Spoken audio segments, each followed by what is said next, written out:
বাস্তবে সম্পর্কে জড়িয়েছে জগদ্ধাত্রী আর স্বয়ম্ভু। টলিউডে জল্পনা তুঙ্গে। বিস্তারিত জানতে ভিডিওটি শেষ পর্যন্ত দেখুন। গত 1 বছর ধরে টিআরপি তালিকায় বহুবার 1 নম্বরে এসেছে জগদ্ধাত্রীর নাম। জেস চ্যানেলের মারকাটারির অ্যাকশন ভালো লাগে দর্শকদের, সেই সঙ্গে স্বয়ম্ভুর সঙ্গে নায়িকার রোমান্স দর্শককে জোগাড় ভরপুর বিনোদন।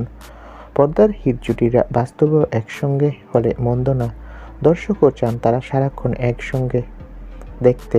ইদানিং স্টুডিও পাড়ায় ফিসফাস, একসঙ্গে শুটিং করতে গিয়ে নাকি পরস্পরকে মন দিয়ে বসেছে জগদ্ধাত্রী ওরফে অঙ্কিতা মল্লিক ও স্বয়ম্ভু ওরফে সৌম্যদীপ মুখোপাধ্যায়। টলিউডে মাঝে মধ্যেই অভিনেতাদের প্রেমের গুঞ্জন শোনা যায়।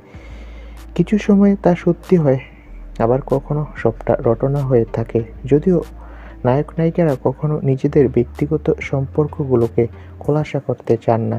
এক্ষেত্রেও অনেকটা তেমনই ঘটেছে। প্রেমের প্রসঙ্গ উঠলেই মুখে কুলুপ অঙ্কিতা আর সৌম্যদীপের। তবে সূত্রের খবর বলছে তারা বর্তমানে চুটিয়ে প্রেম করছে একসাথে। সিরিয়াল শেষ হলেই নাকি তারা তাদের প্রেমের খবর জানাবে। তো বন্ধুরা, এই বিষয়ে তোমাদের মন্তব্য কী? কমেন্ট করে জানাও। আর ভিডিওটি ভালো লাগে লাইক তো। ধন্যবাদ।